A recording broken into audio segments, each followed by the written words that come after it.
Ако соседните општини од регионов Мака Мачат и се уште не можат да изнедат решение за проблемот со комарците, Кочанската општинска администрација веќе ја реши таа дилема. Деновиве се објави тендерот за избор на фирма која ќе го врши прскањето предстојната сезона, за која се овозможени финансии во вредност од 1 милион и 100.000 денари буџетски пари. Исто како и лани, прскањето ќе биде терестијално, тоест ќе се прска од земја и авионско.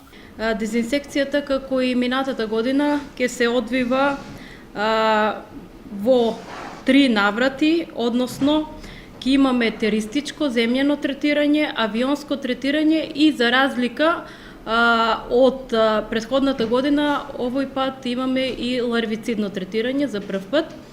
Значи, теристичкото третирање ќе се одвива во 4 фази, односно ќе имаме 4 третмани, со опфат 300 хектари или вкупно 1200 хектари, ќе се одвива на однапред утврдени микролокации и ќе се одвива во периодот од мај до септември, дополнително ќе се утврди кои месеци точно ќе биде.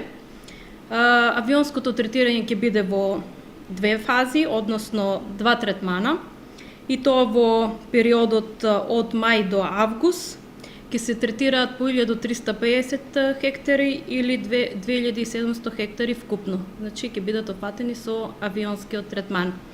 И како што реков, значи, прв пат ќе имаме ларвицидно третирање, ова година се опфатени само 4 хектари. Тоа исто така ќе се одвива во периодот од мај до септември, веројатно тука некаде во месец мај. Ларвицидното третирање е новитет, многу ефикасно, меѓутоа доста скапо, и ете ќе се обидеме ова година да спроведеме, да направиме напори да спроведеме барем на мала површина, за да во наредните години можеби ќе имаме и поголем опфат. Илиевска додава дека засега јавниот тендер за набавка на услугата и хемиските препарати трае до 28 овој месец, а засега се уште не се утврдени дефинитивните рокови за реализација на третирањето, кои ќе се објават откако и другите општини ќе изнедат решение за проблемот со комарците, истото да се спроведе во ист временски период.